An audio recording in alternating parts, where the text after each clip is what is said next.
Okay. So we are now live on my YouTube channel. And so we tried to get the average, right? Yep. Which is just adding all the numbers together, dividing it by the number of numbers that are added together, right? Yeah. Okay.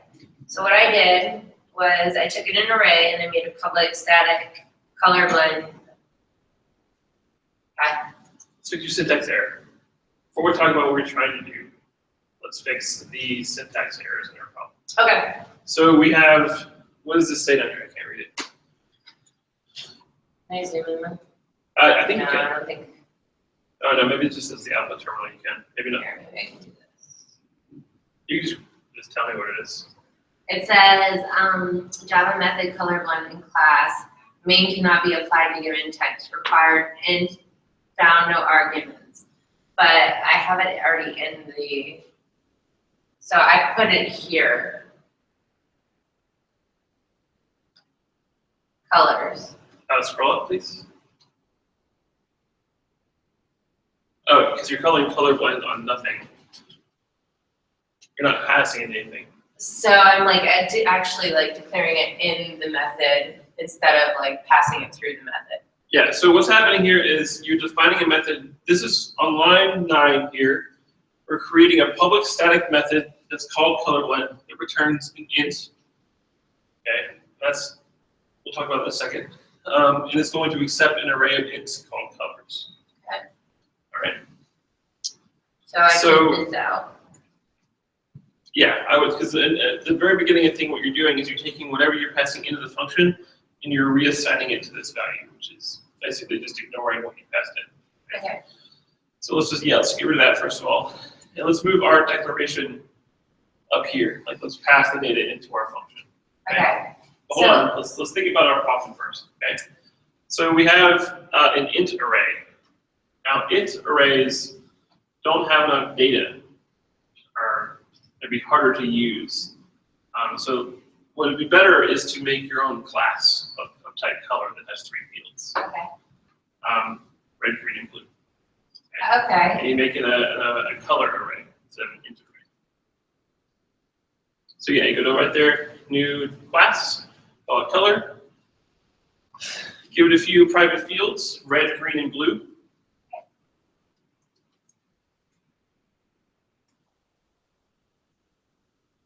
Oh, can you make it bigger first of all? Oh yeah. Thanks.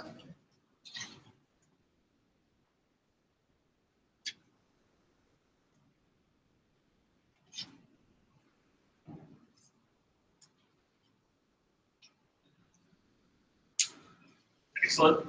Let's make sure we keep these private, Okay. just to follow good conventions. It may seem cumbersome right now, but you'll be thankful later. What's up, bud? See, I made mine int arrays there because I was thinking, red is 255.00. Nope, sorry. Misconception. 255.00 would be a color that is all red because red has 255, green is 20, and blue is 0. That makes it much easier. Yeah. All right, now if we have private fields here, we need to make good in centers. Right, so Sorry, generate this. just to go back on that, so that means that the colors will not be an integer, they will be a string. The color is an object of class color, Right. and each field on that class, which is red or green or blue, is an integer between 0 and 2. Yeah, so yeah, we have, oh wait, sorry, yeah, good catch. Yeah, Lindsay, let's change this string to ints. Okay. Yeah. Didn't even register. Oh, I thought that's right. Okay, I thought you said let's make a string or okay. So what were you saying to him about the numbers? He was thinking that each color had, like when I said 255.00 was red, he thought that all 3 numbers applied to the red field. So he was like, do we need to store 255 and 0 and 0 in our red field? It's just one number. Yeah. So red is the 255, green is the 0, blue is the 0. Okay. Did you change it? It's just not updated? Yeah, I did. I changed it. It's not updated. It's like 5 seconds behind, maybe like a minute behind actually.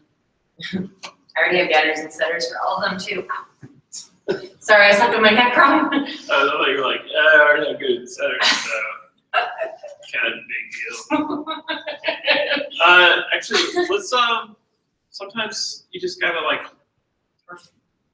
unshare your screen and wait for it to like register it being unshared and then share it again. Okay. I really hope to God that we like build like a Faraday cage around our office or something. Okay, there it is. It's not gonna happen. Like linear. Nice. Okay. Cool. So now it's like it's shared, or now it's like it's what it should be, right? We have an int, red, green, and blue. We have getters and setters for each of those fields. So we have our color class. One thing I would add is a constructor that sets those fields. So just do that as well. So, color. You can do that with the code generation as well. Oh, can I? Yeah. You can. Did it seriously? Okay, good. No, not there. Okay. Just go to like line 10 or 11, I guess. Well, yeah, there you go. And hit Command N. And then constructor, and then highlight all 3 of those fields. Okay, Cool. right? Pretty legit. Okay, so now we have our color class, and we can make a new object of color, of type color. Right? Now let's use it in our algorithm. Okay. Let's go back to main. So first of all, let's call color. Well, no, actually, first of all, let's update our method signature so it accepts and returns the right things. Okay. So we're not going to accept an int array of colors. We're going to accept a An object of color or a class of color? The object of colors? Yeah, Okay. you got the right idea.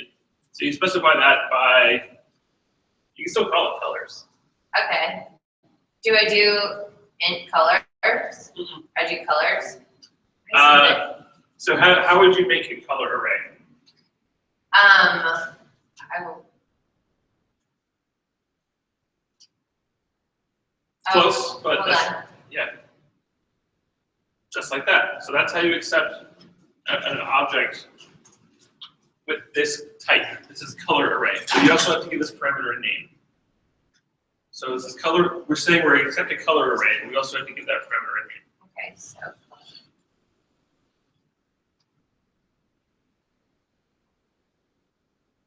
I think colors is a really good one. Are you being facetious? No, colors is great. Okay. But we have, let's just pluralize this, right? Because this is an array of colors, right? Okay. So it makes sense for it to be colors. Okay. So, and what we're going to return once we blend the colors together is another color. So let's change our return type from int to a different thing. So down here, so this is where I got kind of confused. So I did the arithmetic, like this is kind of, I'm not sure if I can have these 2 return statements, is what I'm saying. You can. Okay. We'll talk about that in a second. Okay. But before we return anything, we need to tell the system what this method does. Okay. So let's scroll back up. Okay. So we need to change the method signature. Oh. So it's right now, it's the method signature is indicating that it's returning an integer. And then it's returning an array. We're going to return one color, not an array of colors. Okay. So just color, right? So color blend is a method that accepts an array of colors and blends them together into one color. Color. Yeah, just like that. Okay. Right? Color looks so weird to me now, the way that it's spelled. I don't know why. I've been looking at it too. So in this context, what is color? Is that a class? Are you returning class of color? Yeah, so this is color. Yes. We Okay. defined a color class. Right, Class so as- you're returning all of the method onto that class, which is color. That method is going to accept an array of colors and is going to return one color. Let's go back. So let's focus on calling our code, our method here. So we have color blend here. We need to pass it in an array of colors. Okay. So let's declare a new array of colors. Okay. So int colors Uh, or no? we got rid Already of did its. that, right? Yeah, we got rid of its. We're gonna Okay, make a right. new color array.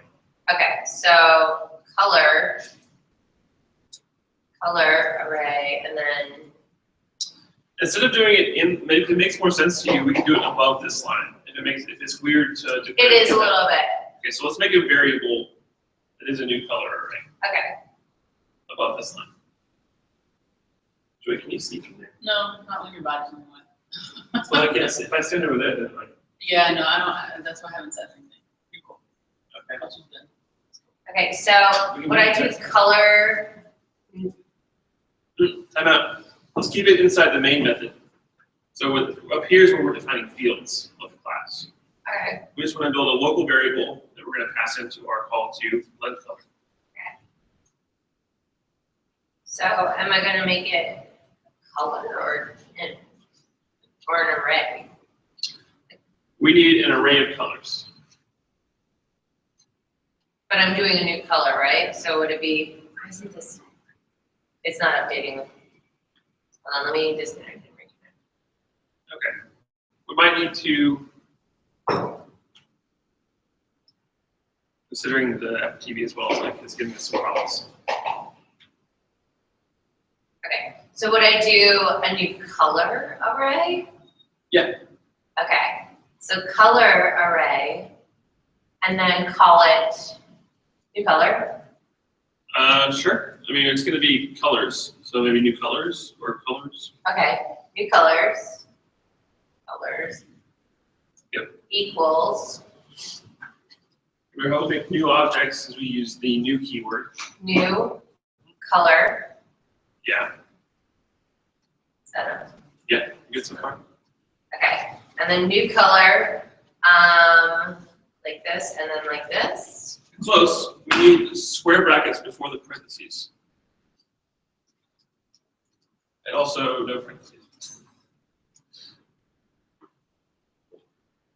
So what we can do is open curly bracket. Okay, so inside the curly brackets, we're going to specify some colors that are going to fill up our array that we just defined. Okay? Okay, So let's hit enter. Okay? And let's go ahead and actually add the semicolon to the end of this so we can just have a syntactically correct program. Okay? So up here, inside this, we're going to say, let's build two colors. Let's build a red color and a blue color, separated by commas. No return statement. There's no assignment here. Just say new color and call your constructor. new color. And then pass it values for red, green, and blue. Like this. So red would be 255.00. You don't need to specify an equal sign. Just Okay. the number, it's fine.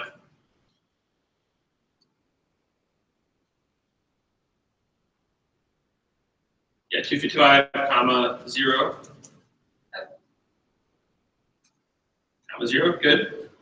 And then on the next slide, after a comma, add a comma, not a semicolon. Yeah, new line. And then another new color. But this time let's make it blue instead of red.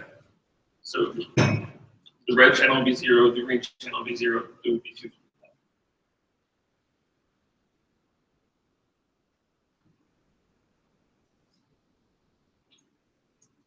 Okay.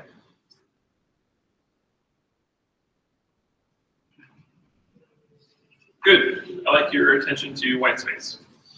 So in here, this is how you would declare an array. The new color brackets here is an array. This open curly bracket is defining what the contents of your array is. Okay, So that's how you fill it with two new colors. Okay. So we need to pass new colors into our color blend method.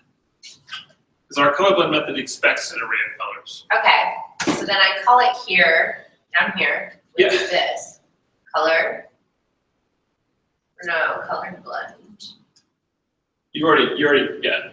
new colors, Yeah, and then exactly. take, oh, no, That's it. yep, You're good, okay, right? You passed in your array to your method. okay, You're gonna print out the result, which isn't gonna look nice at first. But it's okay. So let's look at the method. Let's look at your logic here. Okay. So we have an array of colors now. So the logic we want to have for each color, we want to average each channel, each red, green, and blue channel, right? So we want to add up all the reds, add up all the greens, add up all the blues, and divide by the length of the array. Okay? Right. And I just put 3 because I thought there were 3, like, but it could be length. Yeah, no, it should be length. Okay, so I can change this to colors length.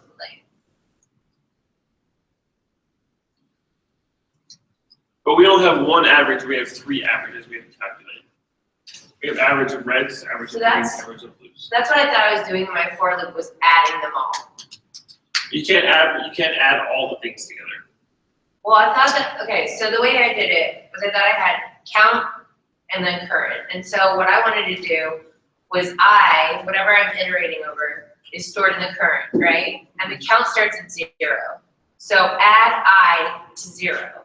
So each number that it iterates over is added to the count. And then return count, divide count by the color's length, and get the average. What you're describing is a way to average a number from an array of numbers.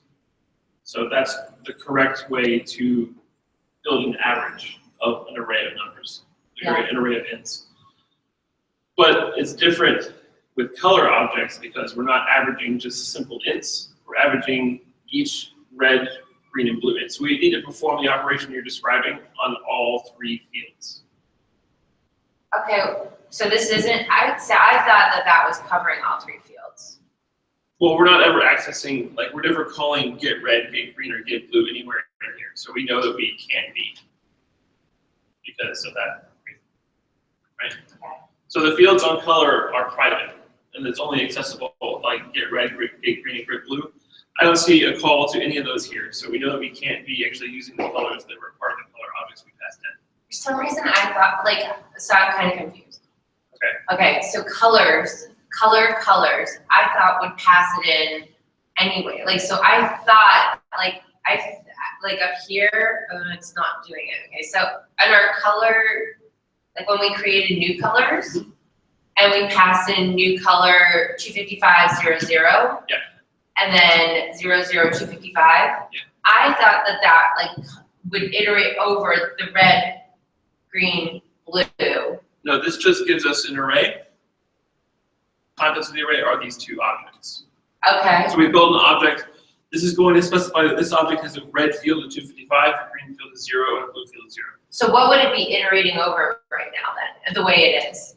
If you scroll back down, you're iterating over the length of the color array, but you're not actually, and which would be a valid way to access each colored element in the array. Okay. But you're not actually getting to the right data you need to build an average.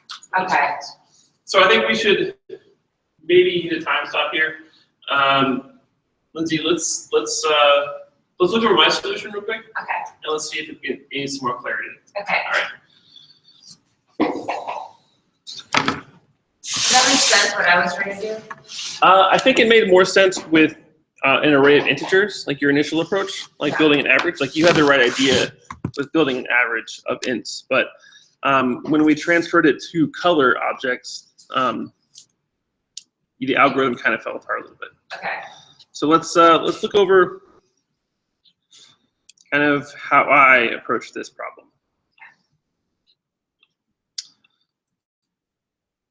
So like an idiot, I shared my screen. Wait, yeah. Screen. No.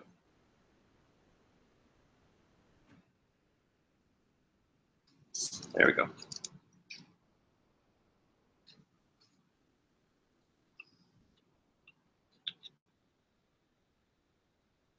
All right, so I have 2 solutions here.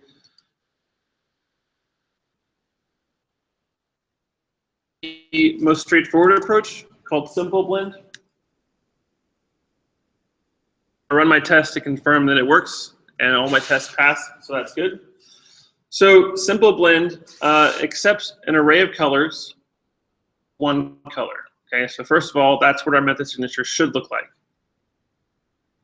So on lines 17, 18, and 19, I'm initializing 3 variables, red sum, green sum, and blue sum. I'm starting them off at 0, right? So I have a sum for each channel, all right?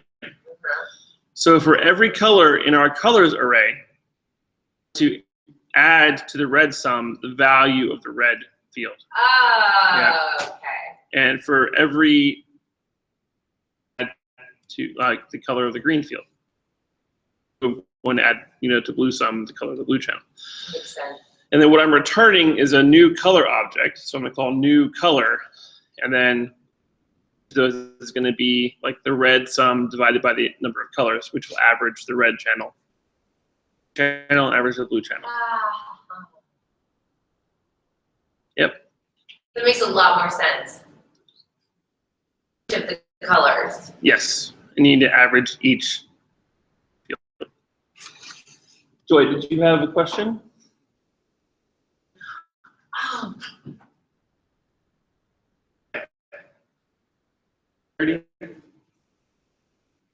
Yeah, it does. I'm just curious to know, I'm not only curious to know this, but this is one of my questions. For color, Mhm. why did it's a class, so how did you return the method on a class?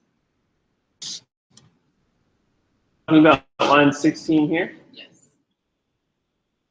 Okay, so right now we're in our main class, Right.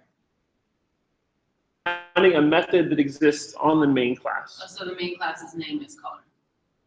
The name is just main. Okay, Okay. so, Main is our class name. Simple blend is a method that exists on main now. Top of simple blend is to accept an array of colors, one color. and how you're returning one color, which is also a class. Right now is where we're returning, like when the method signature, the class of the object will be returning. Returning a color object here on line 27, I think.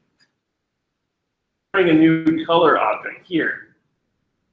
Sure, we have to tell the system what this function can return.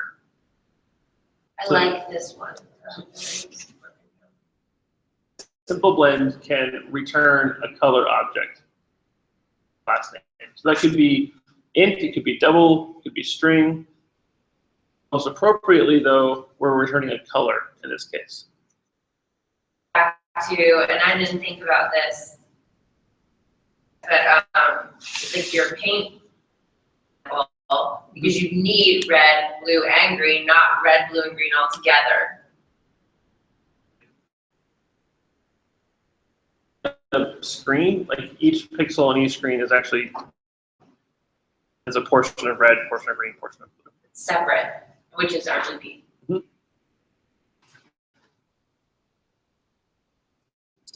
So, okay, Joy, we have this signature here. This is the class of the object we're going to return.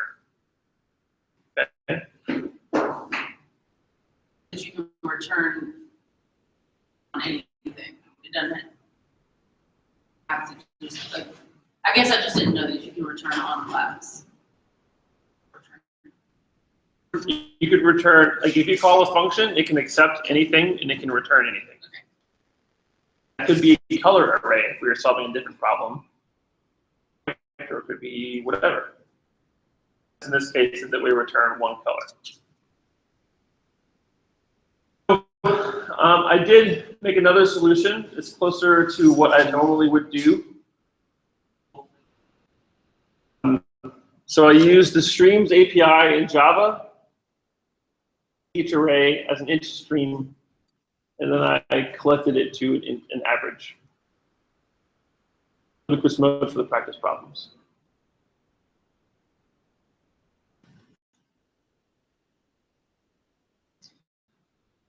Is we have an arrays.stream method, array, and it returns a stream of ints is a lot like your scanner. Okay, so it's going to produce just ints. And the stream has a method called collect, which basically takes a bunch of information and collects it into one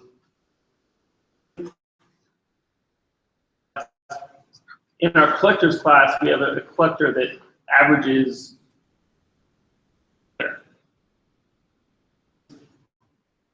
a mapping between color and the int that we're trying to get access to, the average of those colors. Well, I've seen them once before, the double, those colons. Mhm. Because Avery used them once. Yeah. Focus too much on that. Basically what that is, it's called a method reference. So it's like you're referring to the method without calling it. It's kind of an advanced feature of Java. Expect from us at this point is to do like the color simple. But I want to show you what else exists out there.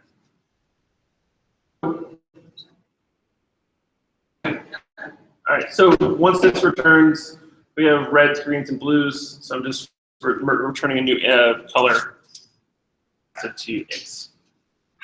Averaging it returns a double. Show us your test.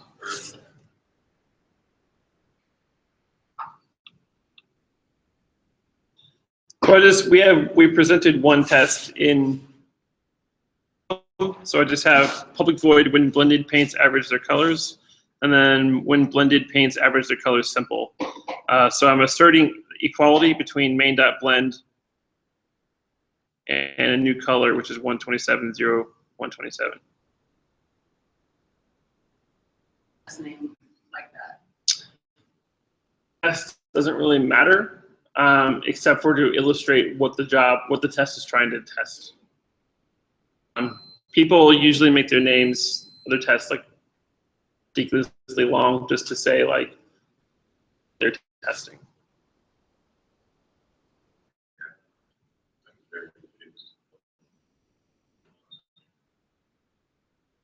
Confused about this guy? I thought we were taking in averaging, so I thought it was like 500 and average it across the three. Oh no. But it makes sense because you explained it, like, Yeah. you know, the way you explained it was right and. Right. So the Yeah. problem was like requirements, like analysis, basically. Right. Okay. Well, I mean, but I was headed towards it. Well, that's cool. That's Experience is his good. problem though. So for this test, Mhm. you have, I'm just curious to know these two like sections. You've got new int and a new int. Should be the second field is what, or the second section is what? Yes. Check it out. Let's break this down. So assert equals takes in two parameters. The first parameter in this case, actually the two parameters in assert equals are what you expect and what you got. So on the first parameter here, this is what I got and this is what I expect. Second is always what you expect. The first is always what you. Well, actually, I think that with the method signature here, they want you to put expected first. So if I were to do this strictly, I mean, it's just going to compare these equally, so it doesn't really matter too much, but technically it should be this. So you write what you expect as the first parameter, and what you actually got as your second parameter. Dot is the end result of calling simple blend colors. Array is made up of two colors.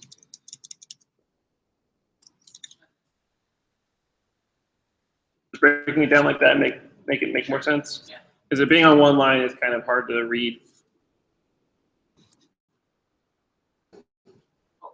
Okay. Really cool, I like this. Yeah, that's a pretty cool practice. So I'm gonna go to code scratchpad, git add cut. Sure.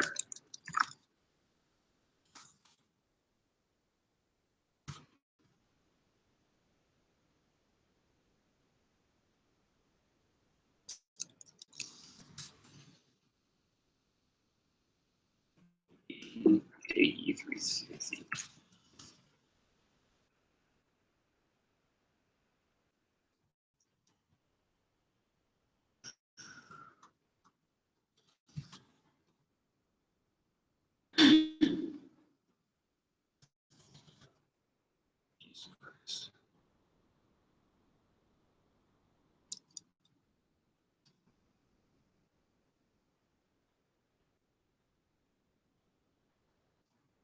It's right.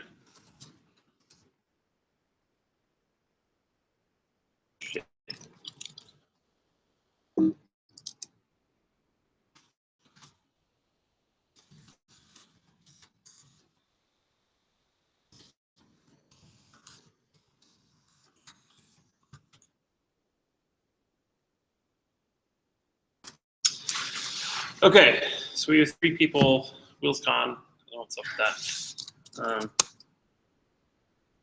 So first of all, do we have any questions about last night's homework?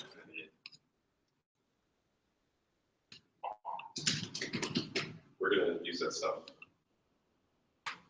Yes. Like this.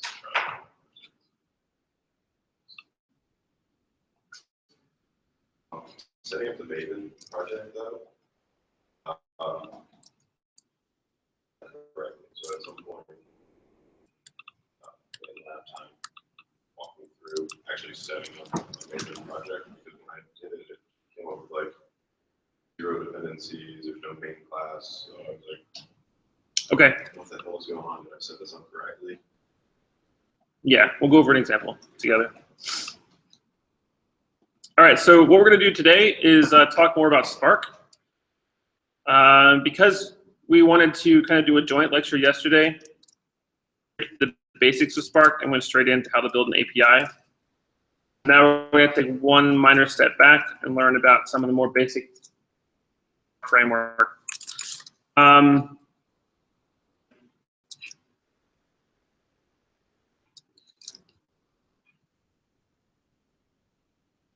So,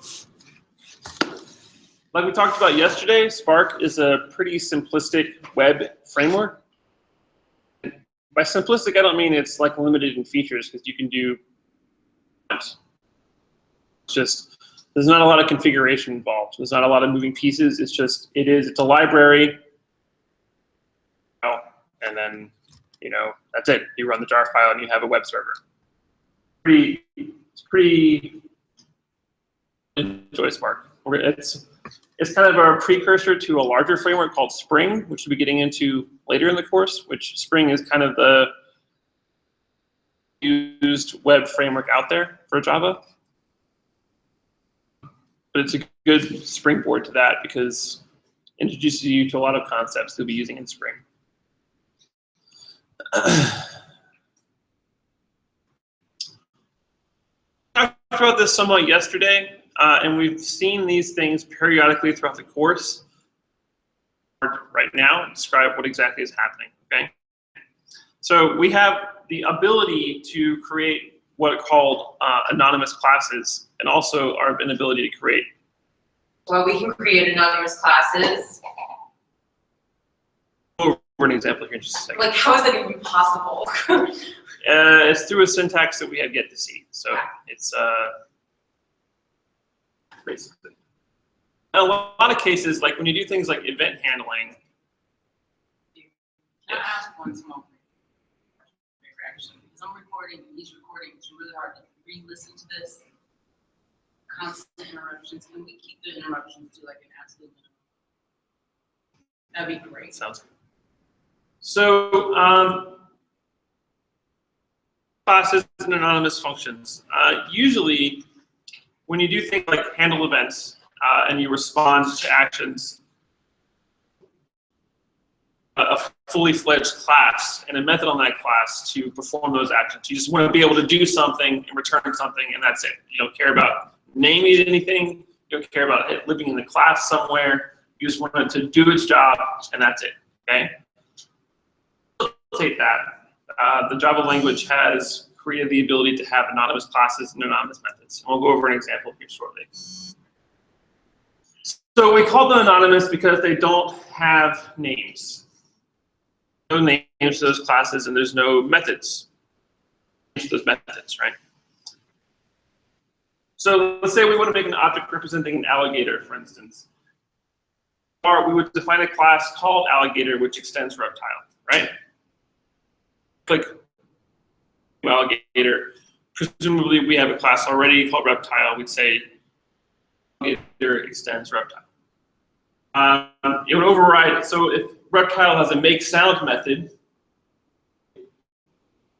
say croak instead of a standard reptile, which might be like,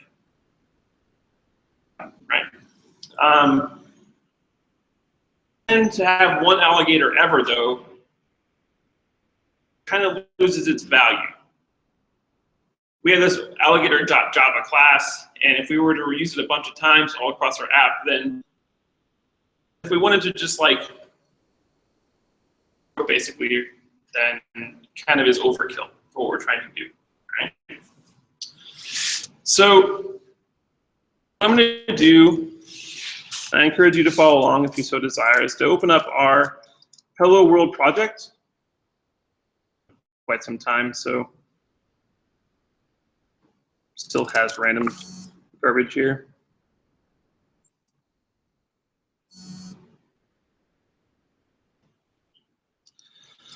So what this to do is make a class called anonymous class example. And we're going to make a small main method that defines an alligator object using an anonymous class. So first of all, what we need to do is create reptile, really. So we have reptile. And we have public void make noise. It's going to system.out.println, say, which is like, I'm a reptile. I'm descended from dinosaurs. Okay, so that's what a reptile would say, all right? Wanted to build a class that makes a different noise, but only in one specific situation, like you're responding to a button click in JavaFX, or you want to respond to like an API endpoint in Spark's instance, right? Like you just want to do one specific thing with it. You could build an anonymous class for it. We use this syntax to do this very same object. Now let's copy this over here. Talk about it, all right? Well, the classes in reptile that apparently we need to add, so like name, and it's actually makes sound. So let's go here, make sound, and let's just do a public string name. That's it, okay?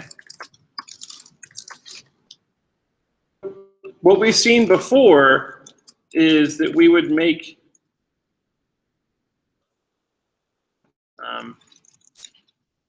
is this syntax right here. We'd have a class we call alligator. It's like our variable name is alligator, and we set it to a new reptile object, right? So this is standard. Instead of having the semicolon here, you could have this open curly bracket, though. This is how you define the anonymous class. So if you introduce an open curly bracket here, you define the overrides to your base class. So what we return is an object that is of type class that extends reptile. I'm just sort of confused. Isn't that how like we would create like, if we have animals in general, right? So animals, bird. Wouldn't we do that the same way? So like animals dog equals new dog. Yeah. If we had like different .java files here for animal and dog Okay. and cat and bird, Okay. those are like the regular standard plain Java classes, right? What we're describing here is class that extends reptile but doesn't have a name. So it's in the reptile class, not like in its own then. It extends reptile. So it's a subclass of reptile. Anything. Like on line 15, the only way that this subclass exists is because an object of its type exists. Yeah. So this object alligator is a reptile. And it's the specific kind of reptile. It's a anonymous class reptile. Right? So like normally we have alligator that extends reptile, or lizard that extends reptile, or dinosaur that extends, reptile. Snake. Its thing extends reptile, but the thing doesn't have a name. Okay? It's just self-contained in this object. But we have alligator where thing really is to the computer.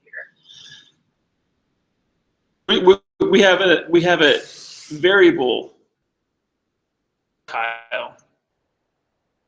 Since we declared it like this, that it's not just any reptile, it's of this anonymous class. Okay. Find the behavior of this anonymous class inside this. So what you see here is normally what would live inside your class that extends reptile. Override, right? So you're defining a method here, which normally would be in its own separate class, but it's just right here inside the curly brackets. Okay. And would we only do the curly brackets since we have like alligator name is alligator? Because we only do methods for that. Yeah, inside the curly brackets, what you're doing is defining the behavior that you're overriding in your subclass. The anonymous class, like anonymous class name, you can find that outside the curly brackets. Yeah, well, because we have after line where we have a new variable called alligator. Have public name fields. Name field. And since all alligators or all reptiles can make sounds. Now, keep in mind that if we were to define, the job of these anonymous classes is to override functionality. Like we could just define like public void alligator function out that happy snap, right? I call that function alligator function. You see that it doesn't exist. We return back is a reptile, not an alligator. So normally, how to fix this, we'd be like, okay, well, let's cast this as an alligator. And then once it's an alligator, we know that we can call alligator function. But there is no alligator class. You don't. That's my point. The only thing you can do inside these overrides is override behavior. We could, the only purpose, and this is like a weird edge case, is if you like inside make sound, you wanted to call alligator function because it's valid for this guy right here. Would that be recursive? Is that what that's called? Like no, recursive would be if I called make sound from inside make sound. Okay. Yeah. So that would happen like as it would happen as it's compiling then. Like so you're never gonna reference that again. I'm sorry. Do you think? It didn't make any sense the way I said that, just scratch that. I got it in my head. Okay. Put alligator name outside the reptile. Because we're updating our reptile object. I got that, but why are you outside? Because that's just, there's no real rhyme or reason for line 21 to exist right here. It's like it could be a part of the reptile constructor. Like we could have done that and said alligator, like set named alligator. We could in the base behavior the name, but we just decided that on line 21 we're going to set the name field to alligator. So let's say that we have reptile snake, but it's it's not an anonymous class, then how would that differ then? We wouldn't have I understand like the behavior would be, would it inherit its behavior from? Yes. So like, this doesn't change the normal before. So if we had a snake class that extends reptile, make noise in the very same way. And that would be anonymous then, because it's not a reptile. Correct. This is your standard. This is your standard class that we talked about before. This is not anonymous. So Right? the difference is that like where it's placed as well. So like we're right here, we don't say like public class nowhere. We're just saying we're going to return a new reptile object. But not only is it a reptile, we're going to specify that it has this behaviors or these behaviors, and we're overriding the methods that reptile gave us. What's up, Mike? You would make an anonymous class when you need function. Yes. For some reason, you need alligator to say croak. That's when you anonymous alligator class. But Yes. let's And say that, you'll see this very frequently when you respond, in our case, to like HTTP requests. You also see this a lot when you're dealing with like event handlers, like an event from a user interface, like a button click, you would normally see an anonymous class being used there because it does very specific behavior. But the class is like, if you otherwise would have to create a class, that class would have that behavior in it, but you would never call that behavior. Its only job is to respond to this event. So like, okay, well, let's just like remove this like code from our code base and just react in this scenario, and that's it. Let's not do all of that. Yeah, because like the whole purpose of creating classes is to be able to reuse code, Yeah. like to define a method in one place and not repeat yourself ever. Multiple.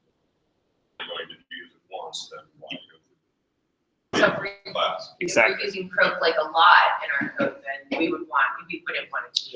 Yes, if you wanted to like have, like if you wanted to be able to make new alligators all across your project, more than once, like even more in this one use case, you instead of making an anonymous class, you just go ahead and make an alligator class and extend reptile, right? In many cases, like, and I want to reiterate, this happens a lot when you're dealing with event handling. Do a thing, and that's it. Or get all the benefits of polymorphism, like sound, and have it do different things because you're not just a reptile, you're a specific kind of reptile, but you don't want to create a class just to handle that. Okay? Got it. For instance, where we're making a class for reptile, but we also have the ability to create anonymous methods. So anonymous functions or anonymous methods are also called lambda expressions. Okay? In programming, it's a pretty general term. It's not specific to Java. A method that does something.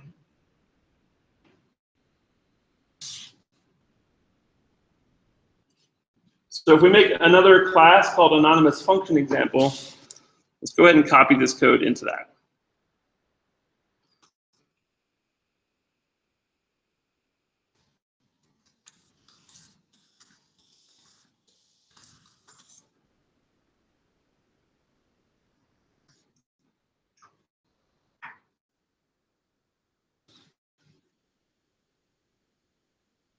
So we have two examples here. We have an example of a regular method that just prints out hello from a method, right? And we have another method here that is a lambda expression that says lambda expression, okay? Now, runnable type here is a little bit unique. Yeah, so let's go check out what it does. So the runnable interface should be implemented by any class whose instances are intended to be executed by a thread. This is a glimpse into how kind of a multi-threaded like, right? So we're going to build a new, but see, this runnable interface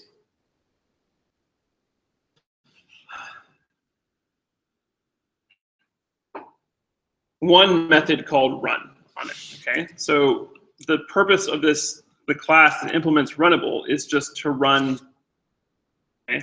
So for this lambda expression here, any object of R2, which is a runnable interface, then we can run on R2, okay? So that's a method that all runnable variables can perform, is run. Under the main method. Relevant. Okay. We're just putting it under main because the result of execution. Doesn't need to be in main. Main is not a special thing here. We had a class that implemented runnable. The class would have to implement the run method. An entire class and a method that does that thing, you can just encapsulate all that logic into a lambda expression. Some of our work here. This runnable R2 variable equal to a lambda expression. So a lambda expression is denoted with these pass parameters in here, like 1 and it's going to be like A and B, right? And you'd be able to use A from inside your lambda expression. You don't have to. We do. Well, runnable doesn't accept parameters. It's kind of hard to test right here, but I'm going to make a new interface in just a second that'll accept parameters. Okay. So this is a lambda expression that just does this function right here.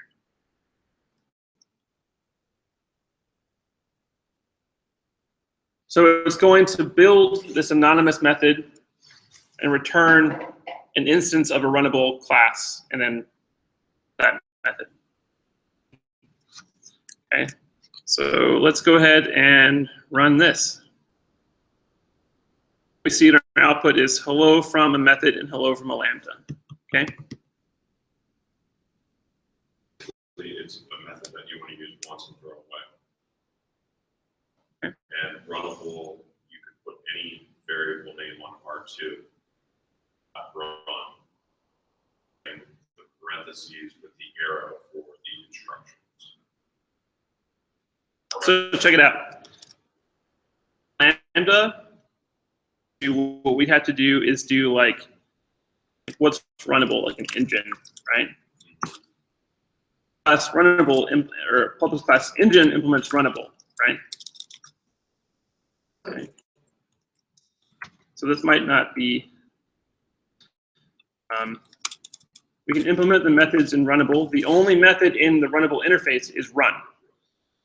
A system out to print line. Vroom vroom, right? So that's what an engine can do. So how would you call that then? What we do here is you say runnable R3 equal to new engine. R2.run or an R3.run in this case. Mostly what you've seen before. So what we're doing here is this is a runnable interface. R3 is an instance of this interface, and we're assigning it to a new engine. 2 or 3 or 4 or 5. That's just arbitrary, completely arbitrary. Okay, like you can make this test guy, right? It doesn't matter. This is a variable name. Okay, setting this runnable R3 variable equal to a new engine, which we know implements runnable. We can call R3.run because we implement runnable. We see hello from a method, hello from a lambda, and vroom vroom. Do you want to do that? Sorry, excuse me. It's okay. Just so we see here that this is the equivalent. So a new engine class which implements runnable. If we were going to only do this one time, build a lambda expression that executes, that defines the functionality for something that should run.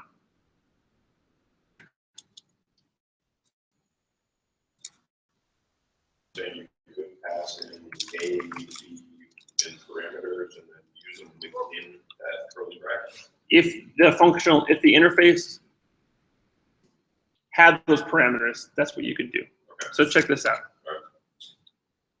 I was gonna say, would an instance of like when you would use this be like when you're at a bank or whatever, you're online and you're on whatever website and it's like, hello, Lindsay. So greeting, or would you want a class for that? Hard to say. I mean, if it says hello, Lindsay, it could just be getting your name from a database somewhere. So it doesn't really imply any class or any anonymous method. Mostly where you see, again, is event handling. When you want to be able to perform an action, it happens. Okay. Like that's overwhelmingly the case. You see these, it exists Okay. as you're handling events. Like if someone clicks a button, you want it to perform an action. You don't want that action to be performed in any other case, but like due to the restrictions of the Java language, you can't, like, the only option is to create this method to exist somewhere that never gets called or instantiated, except for in the context of this event handling. Yeah. So if we have a test math interface, test math interface.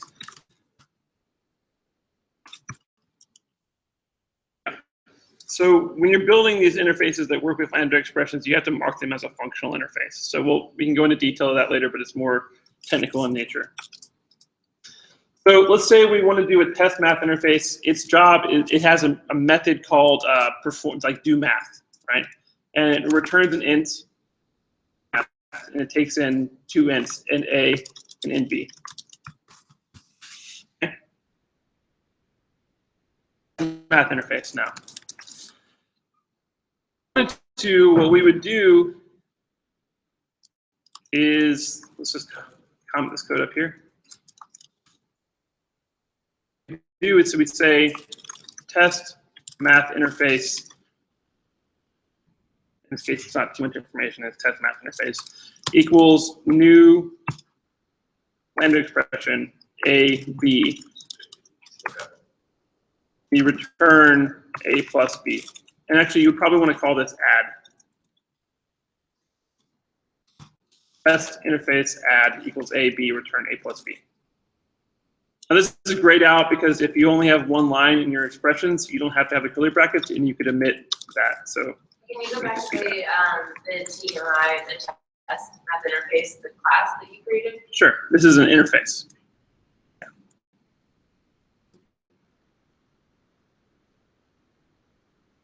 Mm-hmm. Test math interface. If something implements test interface, a do math, we wanted to have something that could do math that adds numbers together without the usage of Lambda expressions. We have to have like an adder math class. Implements do math. What is it? Test math interface. And this matter class will return a plus b. You need that there in two places? No, this is an example of an alternative in a different universe where Lambda expressions didn't exist. Yeah. So like if we wanted to do math for something that's multiplication, we have to have another class that's like multiplication math class. And then we wanted to make sure that it implements tests interface, right? But the method do math, and this would be a times b. Right? So you see that this becomes pretty cumbersome. Able to consolidate your logic into just runs on a test math interface. If you want to just do math, the functionality of do math, you just want to run like the do math function on two ints, like what you want it to do. Then having these one-off classes all over the place, it makes it kind of this, right? So an alternative to building all those classes is to just have these Lambda expressions. And so the interface just takes in the parameters, and then you can do math. Expressions define the behavior. So what's going to happen is it's going to say, we're going to build a new Lambda expression, and we know this Lambda expression is of type test math interface. So we're going to, what you do on test math interfaces is you do math. And so we know that when we assign an object to test math interface, it's a method that returns an int and takes in 2 ints. So this is a method that takes in A and B. It implies that they're ints, and it implies that this is return type as an int as well. Operator call. That's just, I don't, for it, it's just the syntax for making a lambda expression. Okay. Yeah. Would this be add math and then pass in whatever you wanted your values of A, B to be? Yes, sir. Okay. We're going to print the output of do math. In this case, it's 11. Oh, that is. If we wanted to change this to something and just multiply them together, we'd do that instead. That's so You convenient. see that? Yeah. That takes in a test math interface.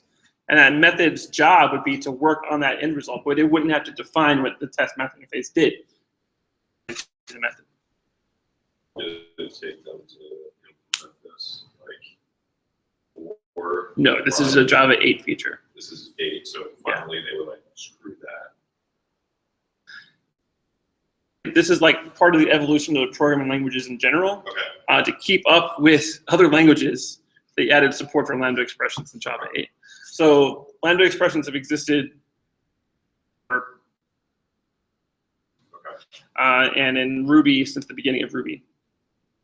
Lambda expressions have just existed since 1995. JavaScript is like a progressive, it's like a mess, but it's pretty awesome. What this allows you to do is you can have functions that return other functions. They're called higher order functions. Lambda expressions for Can we get the higher order functions? Yep. All right. So this may seem a little bit abstract and up in the air. Why we're covering them now is because the Spark lambda expressions all over the place to handle requests will fit in that context. It'll give you an example of what we're talking about now. So, has Spark been around for a while? I'm not sure how long it's been around. Okay. It's, I mean, I would guess probably like a few years, like 5 years, not super long. I think Java 8's been around for about that same length of time.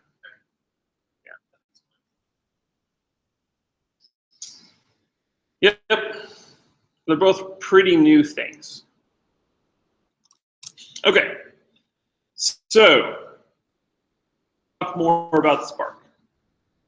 So to keep things simple, we're going to kind of explicitly make a new Maven project here. We're going to just use IntelliJ's ability to import Maven stuff. We're going to create a new project called Hello Spark. Okay. I encourage you to follow along. Let's do that together.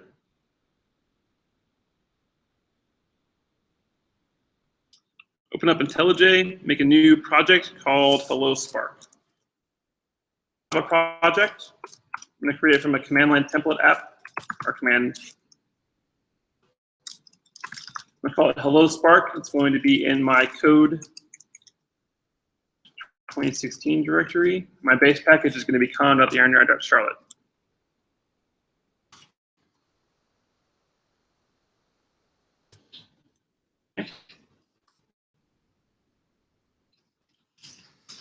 So in project structure libraries, we're going to add references to 2 different libraries. Maven, we're going to go into the artifact ID, we're going to pass in as this guy right here.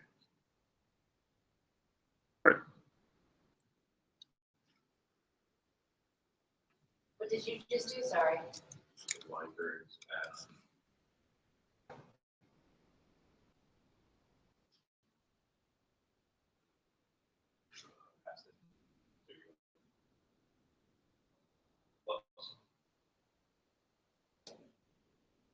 So here, it's going to look up the Maven repository for this package. You know it found it when you click OK. This guy right here. Lines specify this is the group ID ID, and this is the version number. Version 2.3 of the Spark core project, and we know that that belongs to the com.spark Java organization. Yeah, no? Do that for Maven, right? Yeah. It's like from library or from Maven. You click from Maven, yeah. A while, and you'll know it found it. It won't. Yeah. Oh, it's found it. Usually in that window, you search, and then like you find from a list of them. But since we have the entire signature, yeah, it just made lots of noise. I'm not looking forward to someone hearing that on the video. There's nothing to search for. You have the entire thing. It'll just find it, and you click OK to download it.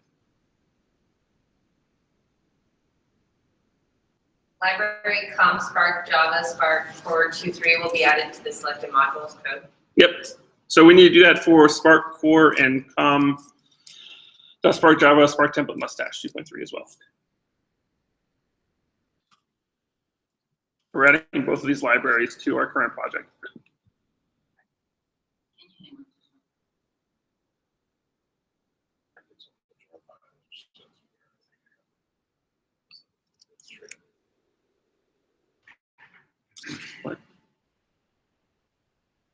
So you see Mike here in this M2 repository. And what are these? That's where it that we're downloads all downloading the again? things. And what Spark is the web framework we're using right now for our lessons. Our jar files are collections of Java classes. Jar up my current project, it would output, which is those .class files, zip file. README, basically a README, it's instructions to tell the Java runtime what my main class is. Once it has both that information, you can run it from the command line to java-jar, your jar file .jar, and then it has to run, and it runs it, and that's what starts your application. Both of them, right? Both Spark libraries. Yes, ma'am. So we should have like two Maven Spark files on the left, right? If you close this window and you look over to the left, yeah, you should see external libraries are these two. Spark Core, versions 2.3. Dated, but because the latest Spark version is 2.5, but many of the things are the same, so it's not a big deal.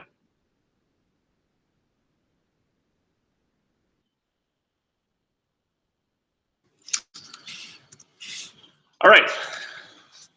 We good, Joy? All right. So if we open up our project structure window again, we're going to create a folder called resources and mark it as a resource. So we're going to structure, go to modules here and add a resources. Well, no, that's how to mark it. We're going to add a new folder. Resources folder by clicking this button here. We click that button, a little like icon shows up there. Back. Go back where? Like 2 steps? I went to the project settings, the project structure window. File, we go to project structure, or the default macro is command semicolon. Yeah. I went to the modules area currently. Right-clicked this root folder here, and I clicked new folder. Since the folder didn't exist, it existed, I can mark that folder as a resources folder. Hello Spark code file, and now my module that's pulling up is code. Take a look at it real quick if you want to.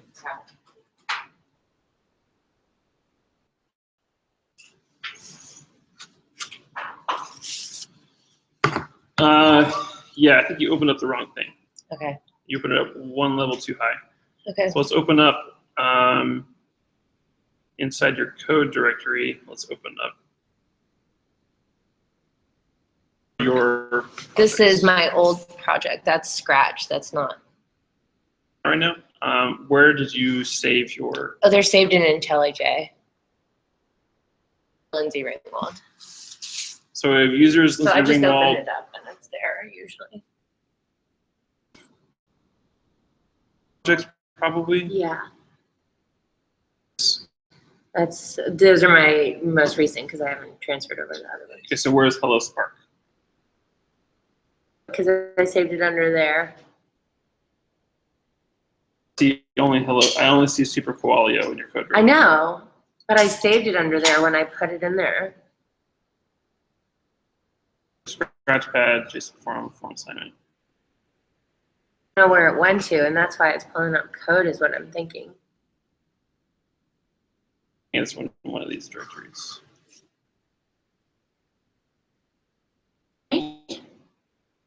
Oh.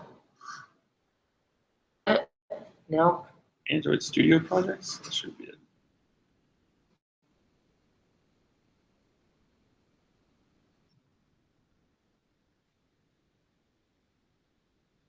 Here's desktop code. I know. Okay, let's see open recent actually. That's just so we have It, but I named it. it's free to Hello Spark Okay. project, a new one, okay? Which is inside the code directory. So we have Hello Spark, right? Yeah. So we have code Hello Spark. Right. So the project structure to list we're gonna add from Maven, Spark template mustache.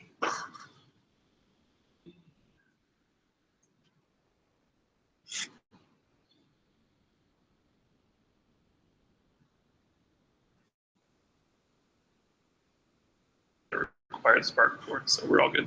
So we have Spark core, but it should be fine. Thank you. So next thing you should do, Lindsay, is right-click on the root directory here, add resources folder, and then mark it as resources. Highlighting that folder and click the resources button. I don't see them. We should have libraries under our copyright. Folder, it says idea, copyright, libraries. Yeah, The Spark file. if you don't see it, Joy, it could be just minimized, right? And make those. It just happened when I built the new project. Right, I don't see, other one, Ordered any libraries yet? You probably are okay. I wouldn't stress out about it too much right now. Other resources folder? I didn't. Okay, good. All right, so are we all set? We've got a resources folder, imported our libraries, ready to get started? Perfect. So if we look over here, the results of what we did, we have external libraries, we have Spark folder here. Okay.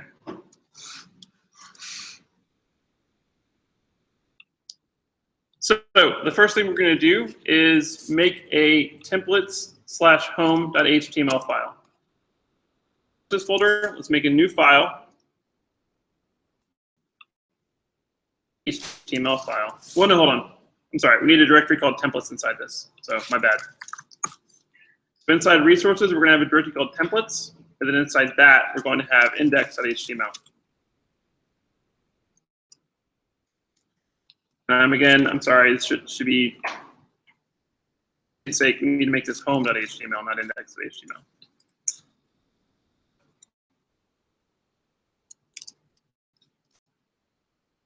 The resources templates home.html here. Templates is a directory that it lives inside the resources directory. HTML is an HTML file.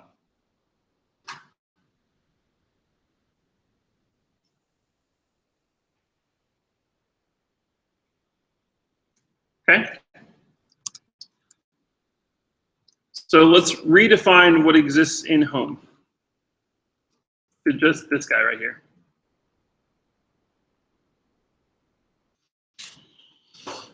So very brief overview of the very basic HTML document you could have.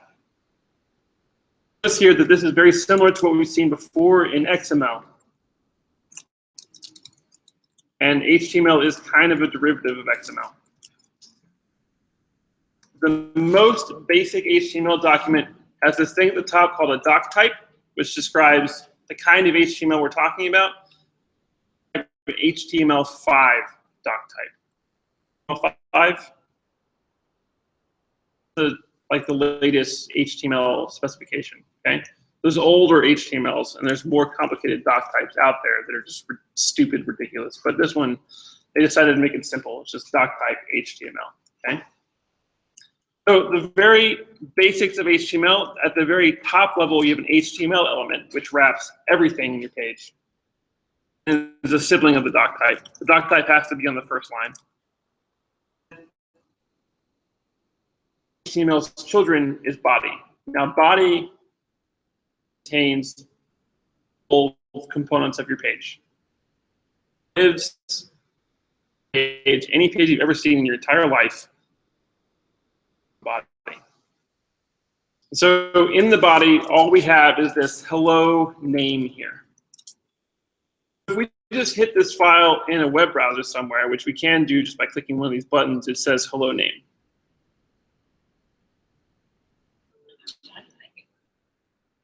Yeah, there's just some like little icons up here that they try to be helpful, but it's not really helpful. I thought that was cool.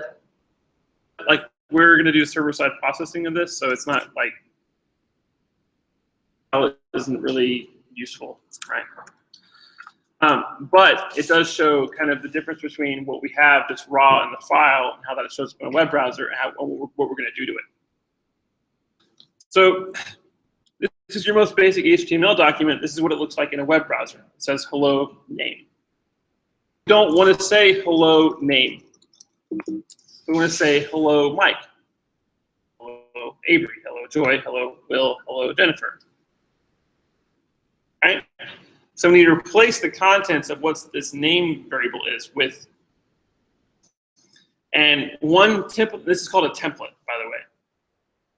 A template is world an HTML document, but instead of like raw values, you have placeholder variables. When we process this template data, like say we have a person object, Spark process this object, the output is going to be a new HTML document which says hello Ben instead of hello bracket name. Go through, and for every place in the template, it sees replace that whole line, that whole section with the value in the object.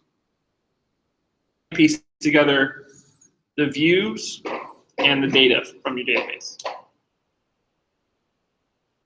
So that's our end goal. That's what we're trying to accomplish. So, page here. Overload, or we're going to write what we do for the main class. Copy this guy here inside main. Or replace the contents of main with this. These are going to be all redded out, so you need to add the appropriate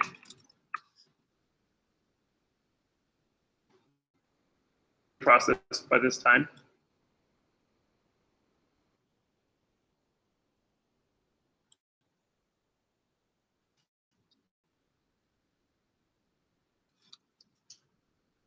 For class. I'm sorry? Okay. So you'll see here on line 11, the first thing we do in main is call this spark.init method. Required by the Spark framework that we call init, short for initialize, We might see some more documentation if we download the source for Spark Java, which again is the coolest freaking thing in the world. Initializes the Spark server, should just be used when using the WebSockets functionality. So this is strictly necessary. By convention, we're always calling init right now. So out of my curiosity is going to get the best of me, so I'm going to comment this out for now. Here is spark.get. Familiar with our homework last night and with our class yesterday. So what we did then is assignment. We just happen to have a static import here for Spark. So if we do import static Spark org.spark, no, com.spark. Spark. Is it? Yeah. Spark? Yeah. So we're statically importing all the static methods on Spark. Okay.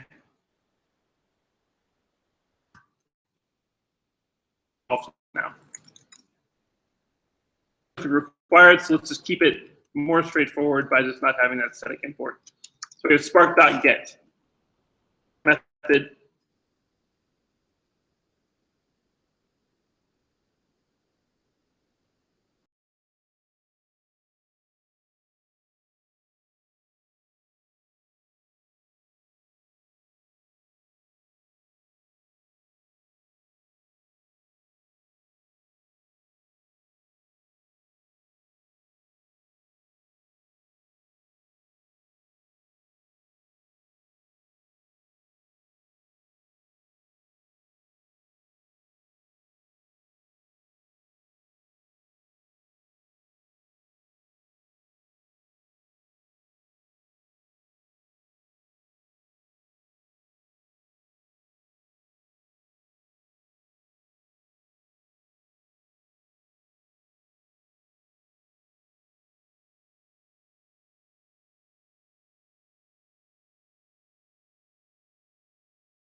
All right, we're back. Depending on what page you want to go to. Yeah, in fact, for any website that has more than one page, you're going to have a corresponding endpoint that says, server, when someone visits this page, you need to do this thing. So like in About Me, would have to have a corresponding request response. So you have a lot of these. Well, actually, what we'll get into later is you have request parameters. So it could be like About Me page that says About Me : name. The path specifier, so that like anything that matches the / About Me and then has another parameter would map this route. The value that passed into the URL will be passed into your action. Brilliant. Yeah, that's how you avoid having well, that's how you support dynamic data. Like if the names came from a database somewhere, time, so you wouldn't be able to write a route for every name. When someone goes to About Me and then specifies something else, that second part is a name action. Okay. I'm just now getting to let's do this thing. Okay. So you'll notice here that we have this path. When they hit this path, it's going to run this action. Over these.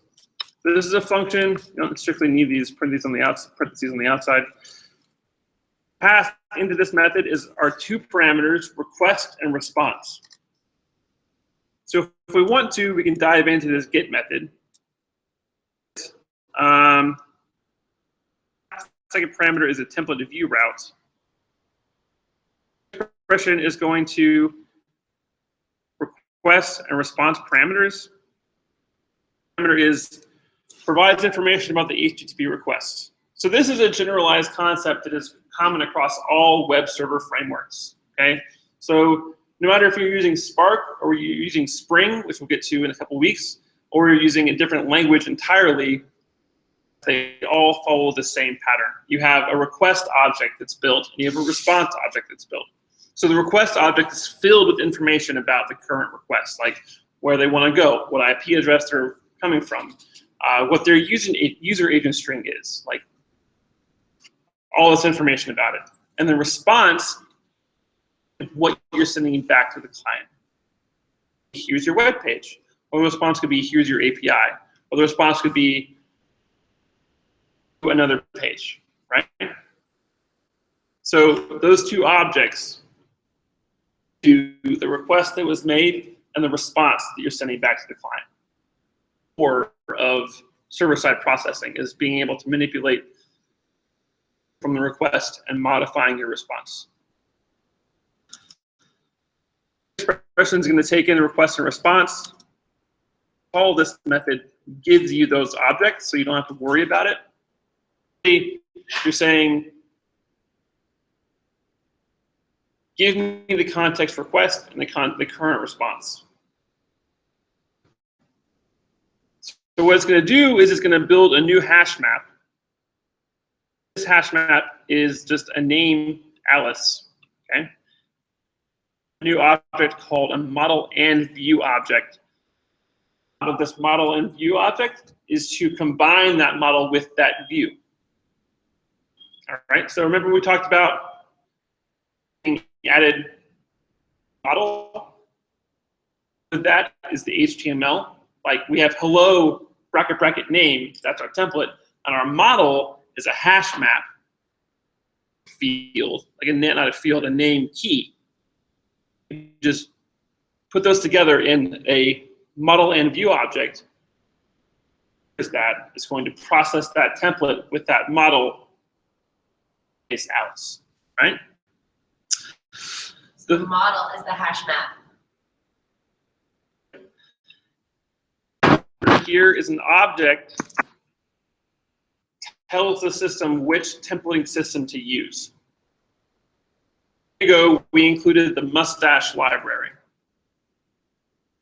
right? Spark template Mustache. That didn't come with the core Spark language or the core Spark framework. We added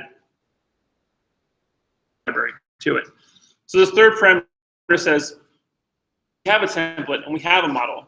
This third parameter is find that template with that model. This is how to parse that template and replace it with the model contents. So when we get the slash endpoint, instead of it saying hello bracket bracket,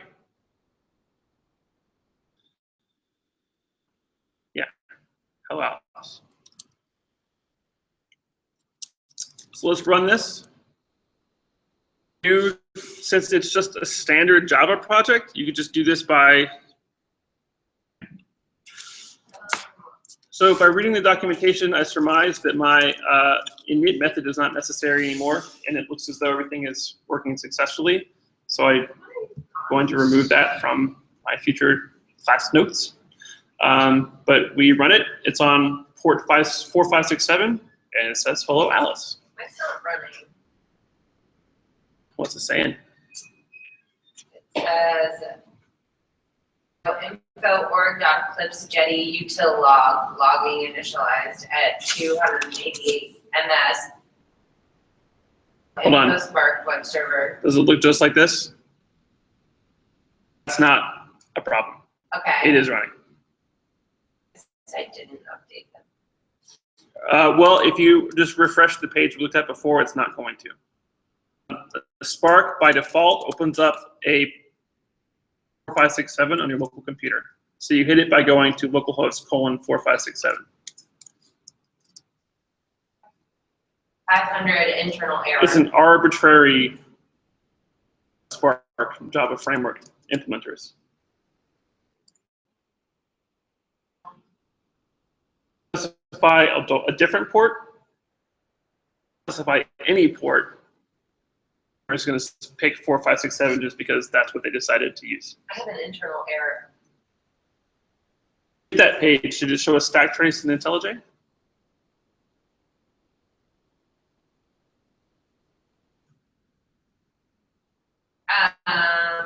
Java lang thread run. I'll take a look at it. If your Spark web server matched with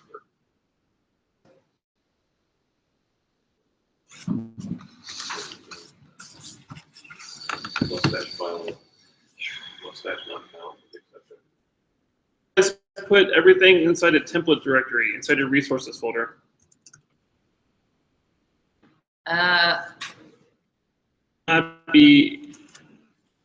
Should be home.html.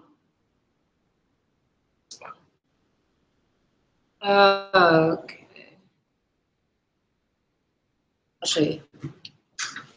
So inside resources should be a folder called templates. Inside templates should be an HTML file called home.html. For homework, we're gonna have to do this.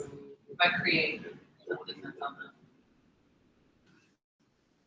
that local host. And when it comes to like the code that's in there, I had difficulty. Obviously.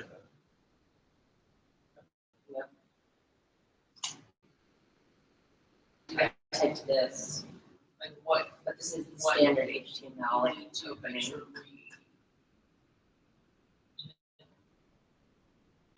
So do, like, basic. we have questions about this, right? Right. What we're showing here. So let's talk about where the confusion lies. Okay. I think I understand that. I'm just kind of trying to predict what the homework is gonna be so that I can make sure I understand how to do it before I actually have to start it. That- Well, homework is up already. Okay. So if you want to look at We it, already had it, so you we can. took that one out. we're gonna require. Do- that. But we can talk about this right here if you want to right now. Do head, just put head. I mean, I think I get it, like, Head, I'm just that, wondering, indent, to create a hash map? meta, space. If you want to explain, feel free. Yeah. Dashy. So is it when we make a GET request? Remember, a GET request compose Title. basically all the requests on the web. Title. Large percentage. And I made up a percentage. I think it's at 80%. And then. It's about space, right. space. Anywhere, it's a GET request to that page. It's a GET request to us as a web server. That This / URL. slash. Now keep in mind, this is a relative path. Be like localhost : 4567 slash, That, do head. or it could be like your Heroku URL. So basically, it's your phone. Then So body, that head, slash, and he then said something code about this last night, or today, bottom. that comes after what the actual web page is, or does it come before? Hash. Close your head up here. Relative paths are Slash. with respect to where you currently are. So we're assuming that in order to actually hit this, we have to be going to a web page, right? That web page is, Slash is in the close. local case, it's localhost : 4567. The home page, with respect to that, is just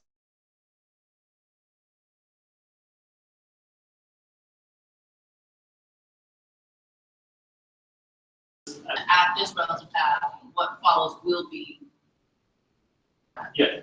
We're gonna run this Lambda expression when you go here. Right. When this Lambda expression runs, what we're going to do is we're going to build a hash map here. Inside of it, we're going to put a key name with the value Alice.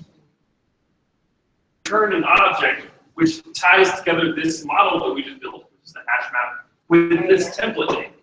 So the system is going to go and look up this template. It's going to find a home.html instead of our templates folder. And if we have this template data and we combine it with our model, inside the template itself, we have a reference to the name field. In the mustache templating language is how you specify a variable called name. Spark language processes this template, the contents of this entire piece right here, value from the model. The model is Alice. Because we just call it m.put. The name in our hash map.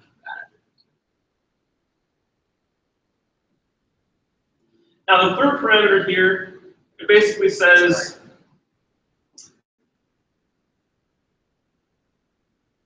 we're going to use to replace the variable names. Model and view class.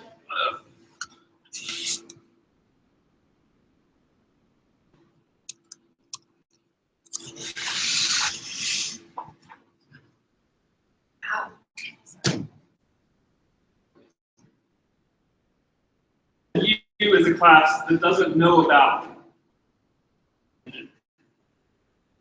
It's completely separate. Its job is just to use an engine, so it's a templating engine, a default one to produce HTML. It says don't use your default templating engine, use the mustache one. And which is that? What is that? This is an object that's passed in as a third parameter to the get method. Mustache? The mustache is kind of a language in and of its own. Templating languages. There's mustache, there's one called TimeLeaf, free marker templating language. And we downloaded the Spark projects in .ftl. Different syntaxes and different opinions about how you should be replacing tokens inside. Right? Needed programmers are about these kinds of things. So what impact does that line of code have on the actual website? This, Yeah. right here. Yeah. Tells view code this mustache formatted template. The HTML file over here is in the mustache templating language. If we don't know how to process mustache templates, then we can't process that template with a model. So that home is in that language, and that's why it's there. Yes, Okay. yes. Another templating language, like instead of mustache, if it were TimeLeaf, a different engine here, specific to TimeLeaf. Cool. So if we were to add to the hash map, we could just keep adding and adding, and it's just going to keep repopulating on the actual website. Well, you know what?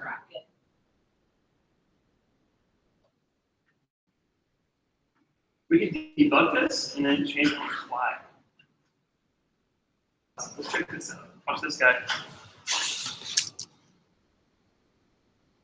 Done. Fancy pants debug mode. We're gonna run it. It says hello Alice. Then and code reload change classes. Yes. That makes me so happy. Yay! What'd you code? Reload change classes? I went to run reload change classes. Okay. Yep. Name, change it to that. But if you just change it to something else while you're running the code, it's not going to just update. It's already running. So you just reload the class. Oh, that makes me so happy.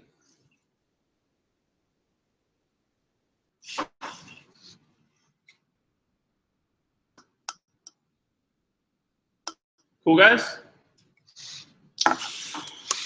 Excellent.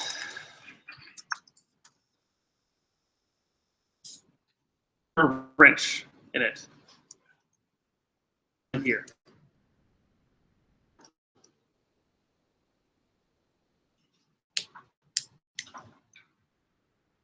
What we're going to do is we're going to build a login page. It's going to be a pretty simplistic login page. Password or store your password securely, or just going to like we're a super user and we can log in as anybody, right?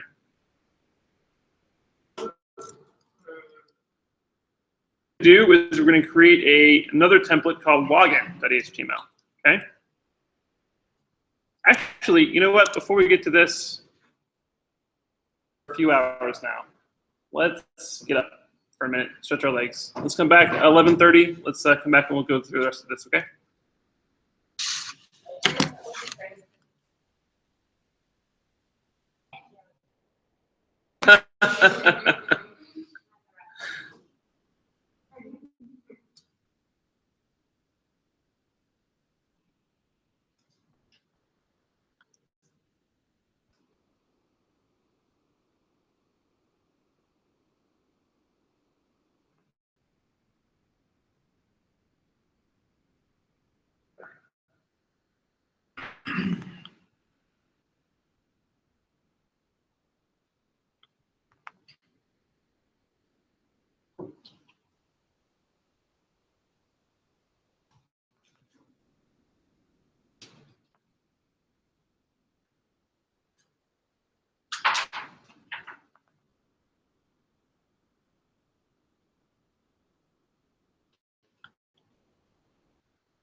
Oh, you're on my call?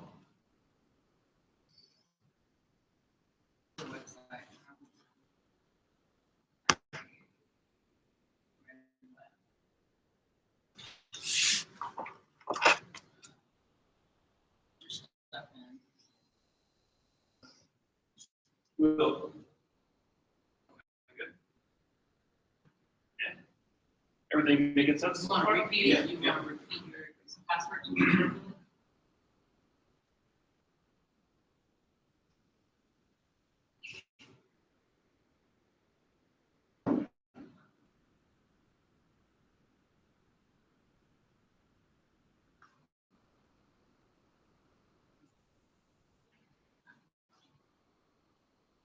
Yeah.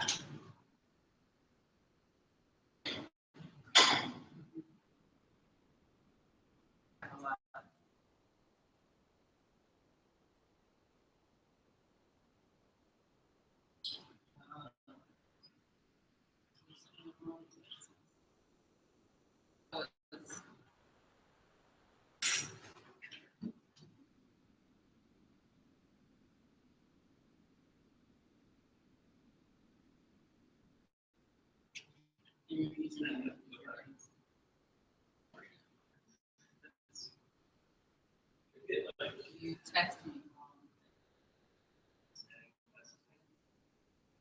So those are color. Yeah. The ones that Bob like, we have those ones that like they pull up. Yeah, very cool. We get one to like each person. And I was asking if you. We also have a few ideas in the books. We're gonna have burning space. We might have nerding out on stuff I can do. Thinking of having like a Arduino control, I'm sending like literal, just have it like have an LED strip, have it change colors, like through Slack.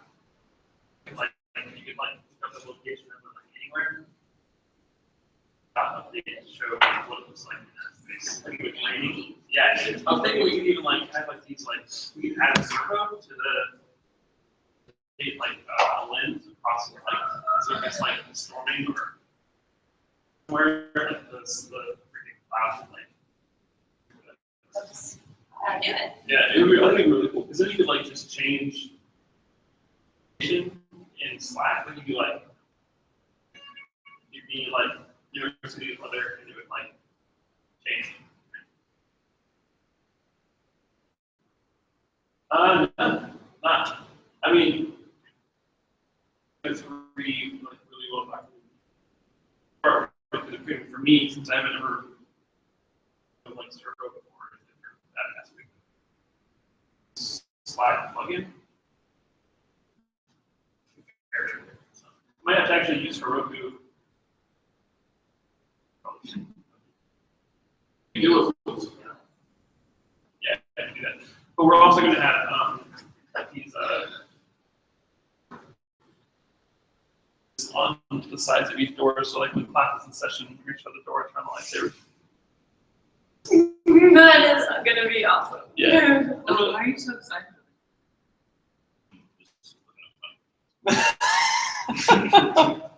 Valuable use of your time, Will. Okay. It's 11:29. Well, we're all back, so let's get started. Are we really moving in there downstairs on Thursday? Okay. Yeah, super excited. I'm like really excited. This has like been a year in the works. So, Wow. Yeah. Because I like these windows. There's also so many downsides to being right here, like right next to the freaking. I'm like the only one that likes the parking garage. Looking at the parking garage. Yeah, like I don't mind it at all. Offensive or anything. It's not. It's like I before you sit. like that tree too, except for whatever's in it. And that one has something in it now too. Well, before you said anything, I didn't really have an opinion about the parking garage. Like, it just is a thing that existed in my life. But now you said something, then I guess. I was the same way until Jennifer said something. You like looking at the parking garage? I was like, I guess I do. Okay, now it's 11:30. So we have one template called home, which we're using to render our home data, called login, which is going to be our login page. Okay, so make a new template. Well, first of all, I'm going to copy this HTML here. HTML. Yep. We're going to do what? Login.html. All the HTML from. So the path should be resources, templates, login.html. It should be a sibling of home.html. The default folder that Spark looks for stuff, so I won't find it.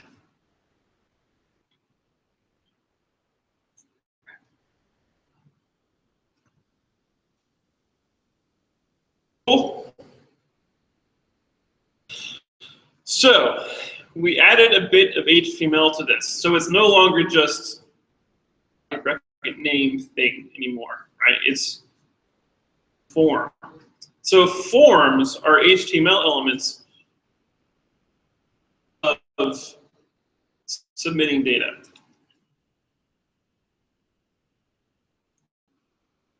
Login form, like an input field, like you put in your registration details for a new user account somewhere. A lot of the time, that's going to be a form element you're interacting with. And a lot of the time, the web page will override the default form behavior with JavaScript to do whatever they want to do, like validate your inputs. But in this case, we're using just the basic form as it's given to us by our web browser. So if we were to look at this, we can do that by clicking this guy. It's literally just blah, blah, blah, and hit that. By default, doesn't do anything valuable. IntelliJ tries to build a server for us, but we're just looking at what the elements look like for now, right? What a form looks like in a web browser. We have a password field, right?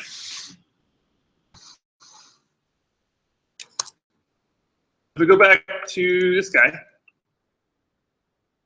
our next job, since we're going to log in, what we might as well do is create a class for a user, because users log in, right? So we know we need to theorize about a user. Let's make a user class. In our main package, we're going to do new Java class. We're going to call it user. And then we're gonna paste it appropriately, not like what I did. User, Sorry, can you slow down just a smidgen?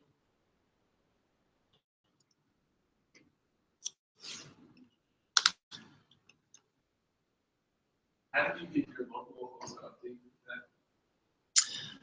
you mean before? When I changed my main.java in here, well, you need to be debugging. Instead of hitting the triangle, debugging, you could like set breakpoints, and you can change something here, and then there's an option called reload change classes. It updates the currently executing process with the just regenerated. Pretty awesome.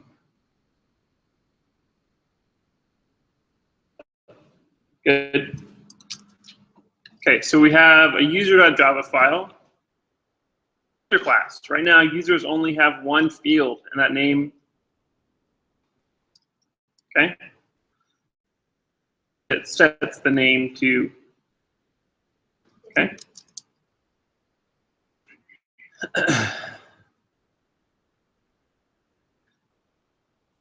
What's the short 1 second conversations? Yeah. What we're going to do is simulate a login page. So by default, we're not going to have a user. First, let's make a static user field.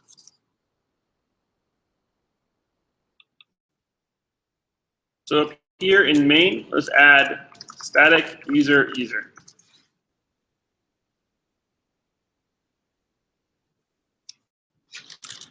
Now, if this were not static, then we would have a new user for each main class. Since we never make a new object of type main, this is effectively doing the same thing, but we just can't access user from inside this main method if it's non-static, so we need to make it static.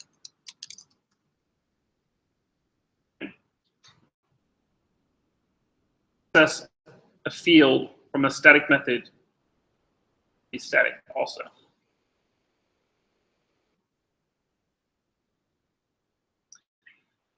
So we created a concept of a user, but by default, if we design or set up our user like this, it's going to be null. So our job in our application logic is going to be setting the user appropriately. If the user is null first. So let's update the contents of our GET request to be this.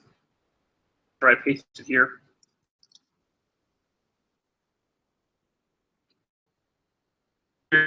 That we have the same Lambda expression here, a request response Lambda expression. Keep the other one as well. Could you pile them on top of each other, or? You can't have the same error at runtime if you have two GET requests that map to the same endpoint. Get / again. Can you do get / and have multiple gets within? So You could have that endpoint be something else. So you could also have a spark.post / different route. Map to the same route, but it's like a different verb.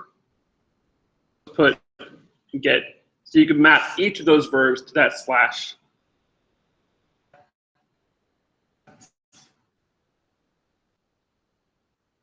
Entries in what's called your route table, verb, and the same URL. okay. Like, so think of this like these method calls like spark.get and spark.post as building a hash map. It's like a path. Entries in that hash map with the same path and the same verb, because it won't know when the request comes in which one to run. It has to be unique. You can have the same path with different verbs. You get different paths with the same verb. You can't have entries with the path and the verb the same. Like I said, it wouldn't know what to run. Right. So on line 18, we're doing exactly what we did before. is we're initializing a new hash map. On line 19, though, we're checking at first if the user is null. If is null, we don't want to render the page that greets the user. We don't know who to greet. So instead of returning model in view that references the home.html, we're going to present them with a login page. So when we first run this, it's going to present you with a login page. And if the user is not null, we're going to take that hash map and we're going to put whatever that user's name is in that name key. Add this. User class, we can replace Alice with whatever user's name we passed in.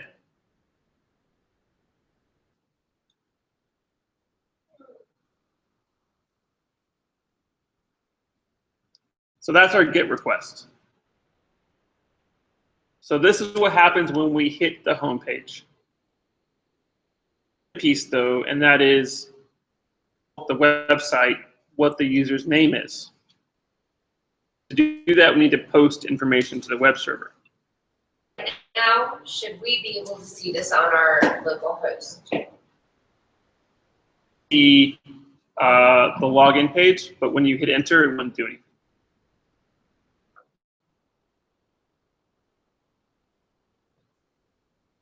So this next entry is here. We define a spark.post method here. Method is going to add, again, to what's called our route table, this /login path with the post verb. And remember, the job of posting things, the server information. The information in this case is the name of the user we're trying to have log in. It's like, yeah. So I messed it up real bad. So when we post data to this /login page, doing this.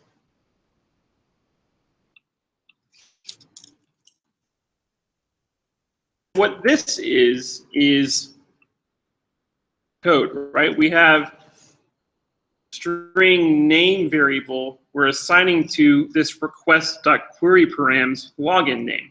So when you submit information to the web server through a form or through the question mark syntax, which is for GET requests, but in Spark, you can access the contents of that parameter with this. So if we pay close attention to this string here, string. Name of the field, it was a part of the form. Match, right? So after you submit that data, the browser is going to submit that data with that name. It's like name is login name, and the value is whatever you have in the input field.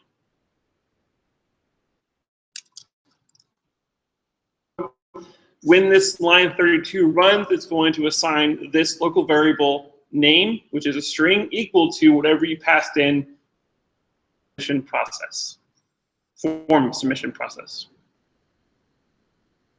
So on line 33, static user object.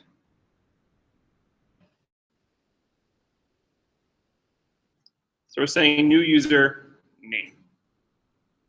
And what we're doing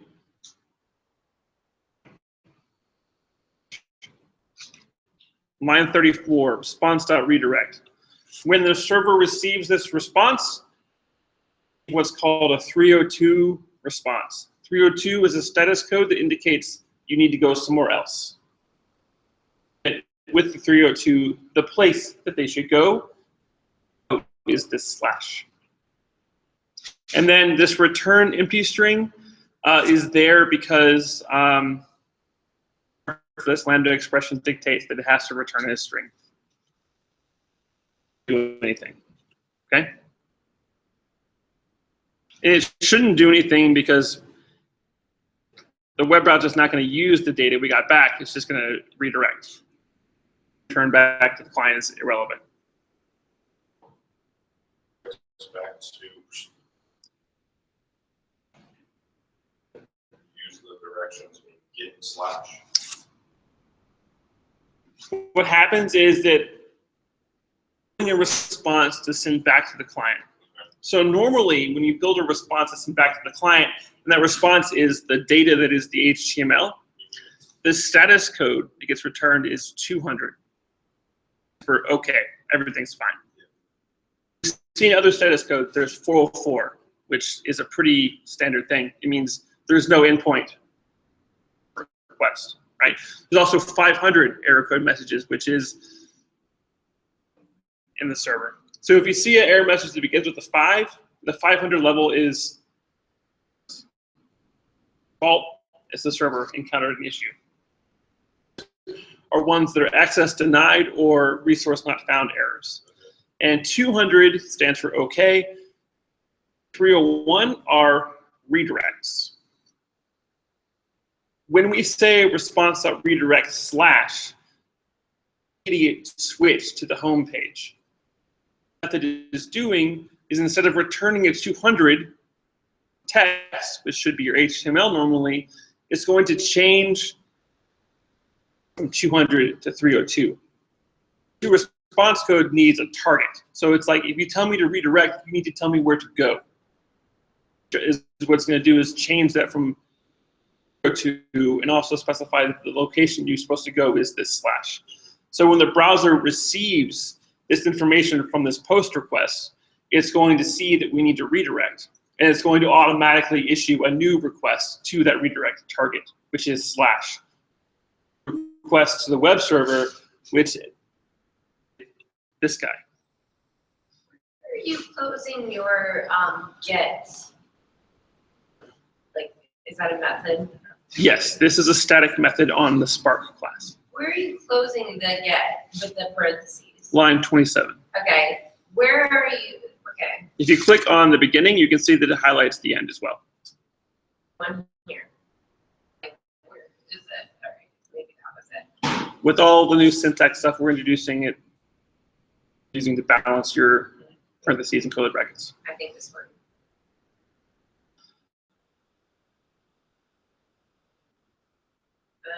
So Mike, I'm really glad that you asked that question because it illustrates the process by which a lot of web requests. So handling this post request and telling the browser what to do. So let's go back to our notes. For our notes. Web server. Server's booted up. It's on port 4567 immediately. I'm going to refresh login page. So why am I presented with the login page? I restarted my web server. By default, my user is null. So I'm going to enter my name as Pants. So my name is Pants. I click login. Login, according to our template, is going to do this /login URL method. It's going to give it the login name field. We're going to direct you back to the home page, but it's a GET request. And then since our context user is now set in memory, it says name and you say That's denied. Is that a 404? 404 is not access denied. 404 is resource not found. Those they include like different status codes. Actually,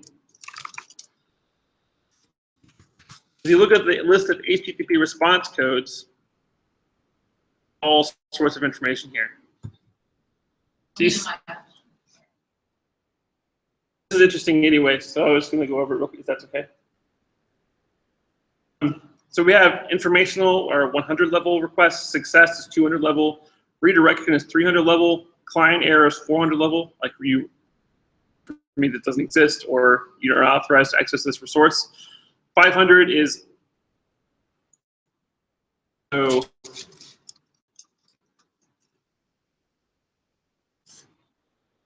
in one of the specifications,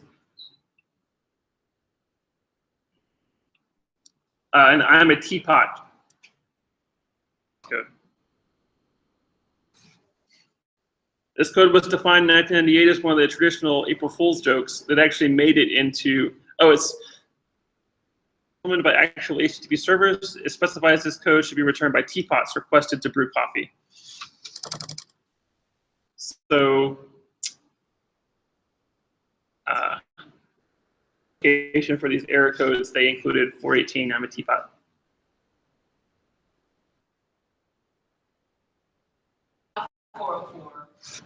Then that means something's wrong in my code or in my HTML, right?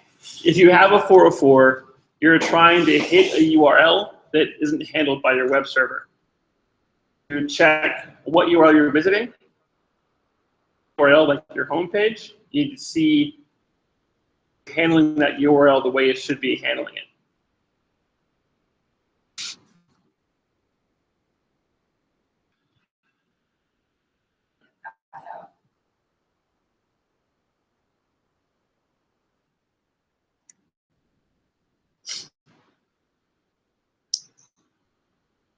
Step further, you guys, a couple of debugging steps in Chrome. This whole process in action. So first, what I'm going to do is I'm going to restart my web server. Clears out. I have no context user anymore. If you hit Command-Alt-J, is the developer console for your website. In this, you have the first thing that shows up is the console. It's a JavaScript console. So you can say var x equals 4. X, that's JavaScript. Right now, it's just, that's JavaScript. 5, 6, 7 still say hello. Hello, Alice. Like mine is working with the preview on like the Chrome. Mm-hmm. That doesn't mean anything. Local 4, 5, 6, 7 is still hello, Alice. Bring your laptop over here. I can take a look at it real quick. Sure. Okay. It's okay. Just entries here in our dev console. So you have a stack trace here. You're already, the problem is that you're already running a web server. Here, keep in mind. Always a. Okay. So we have a problem with this. We're running the web server. There you go. Thanks. So yeah, keep in mind that when you click the run button, if you already have a running process, it's going to run another process. Of running web servers, that means you're trying to run 2 web servers on the same port. So you just stop it. So yes, you need to make sure that on the bottom of IntelliJ, when you have the run window open, Stop. take into consideration. You can stop it, which is a reasonable thing to do. Yep. So it wasn't a big deal from before because you could run multiple instances of your terminal apps, but now with web servers, they use port numbers, and if you application on that same port number, it's going to throw a fit. Okay. So if we click on the Elements tab here in our Dev console, we can see, if we hover over each of these elements, we can see what space it takes up in our actual web page, which is pretty cool. And the kind of the front end stuff right now. Detail just so you can see how these elements page. Sources tab shows you if we had like JavaScript references or CSS references, they would be here. Network here, which is what I want to show you guys. You can see all the requests that are made from your current page to any URL. So let's take a look at what happens when we then I hit login. We preserve this. Things happened. We submitted a post request, and we can analyze what it looks like. form data as a key value pair here, login name is Ben. That's what we submitted to the server, okay? Our response, that what we got back, our status code is a 302. 302 stands for a redirect. Afterwards, we made another GET request to the slash endpoint, plus hello Ben. The response code with that is 200 OK. Okay? Back to hello, Ben. This login post request said request or dot response, no, request dot redirect. Sorry. Just one. Sure. Here or in the I'm not sure what this is. Mine came up then. So here. Where did it go? That's that, and you click it, there's a slash somewhere. It's okay. Here. Sure. That's our quotation mark in the notes. Oh, whatever you call it, file pathway or directory. Relative path. Relative path. Yes. Yes. So whatever's after that, with that we type in is what it's gonna go to. So Yeah. you go, okay. Yeah. You go here. Just wanted to Double click. No, it's cool. back. Lesson here, always stop your running, rerun it. Yeah. Yep. And save. It takes a while. I mean, a few iterations of that biting you in the butt for that to become muscle memory, but It's like it's so simple. it I could just press. it just gets in the way a lot. Yeah. So this is like what we learned today. Fundamentals of everything that runs the web. This is what server-side processing means. This is what GET requests do into a web server. Every process you'll ever see on the internet. So, pretty cool, I think. This is kind of like what we did with APIs, right? Yeah, except we are working with web pages to submit and receive data. Versus like converted to JSON. Well, that was what we, yeah, that's what we do with the API. Yeah. Okay, okay. All right. Let's talk about your homework.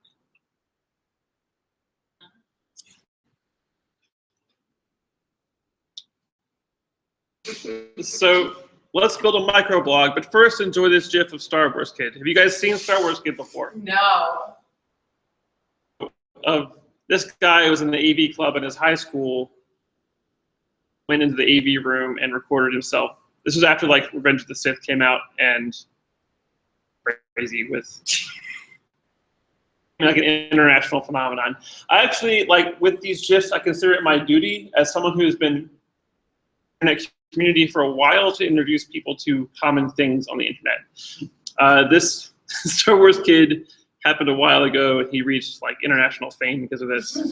Like he was on talk show hosts like Conan, and so it's funny to laugh because he's not like, he got a lot of stuff from it. Like it went viral, and he's like a star now, right? Okay. To watch like trips on that, like almost breaks everything. Okay. So the description of this, we're going to make a web application that allows you to write short messages. When you click submit, it will refresh and show a list of messages that you wrote, a la Twitter. And that is similar to what Twitter is like, okay? So the requirements here, they're very much like what we had previously, where we have an explicit list of instructions. What we're going to do is we're going to import the Spark library and the Mustache library. This is in templates folders. We have our index.html, get route for slash, and a post route for create user and create message. User hits submit in index.html. It should post the name to create user. User object and redirects to slash. So just like we did in our example. Create a new HTML file, which looks like the login page. Name given by the user, and use Mustache templating to list the messages written by the user. So when the user hits submit in messages.html, it should post the text to create message and redirect to the home page. Extension, when you redirect, it'll show the new page. Index.html, add a password field. You can check it in the login route by either hard-coding a password or storing past user objects in a hash map and pulling them out to check the password. So this one, just if you want like a special password for every user, like if this input field is a raw value like 2, 3, 4, so like you don't have to make it like complicated, right? It's not a real login system. So you're gonna have enter your name. You're gonna log in like before. It's gonna say after you log in, messages by you, right? It says Zach. Here it says write a message. And when you submit on this form, it's going to add a message here. This page is gonna say messages by the current username, and then it's gonna show.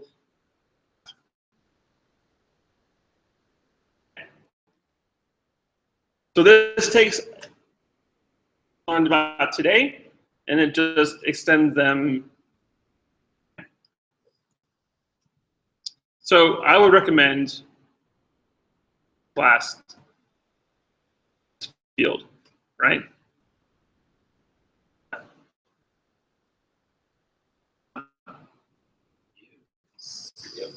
This might be like, but as far as the code is concerned, to save the text that's already been written,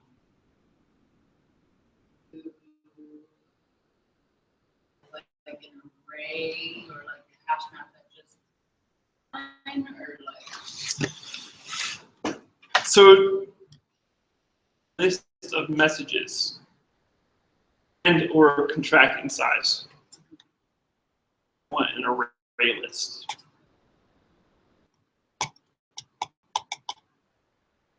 The type is source could be right an array list a user class. So like if we have user messages, right, a string.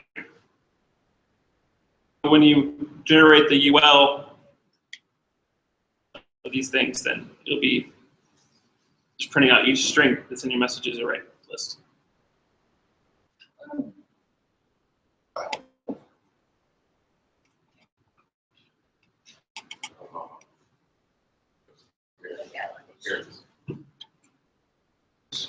There was a petition started after the video leak for Star Wars Kid to get a cameo in.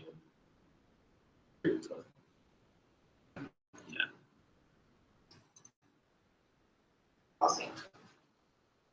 Before George Lucas sold, and George Lucas is a butthead, so he didn't let the guy be in it. But J.J. Abrams let like cameos. Like, did you know that? Did you watch The Force Awakens? Serious? I just watched all of them. You haven't seen episode 7. Oh, fine. Well, I have nothing else to say to you right now. Then we're done here. He's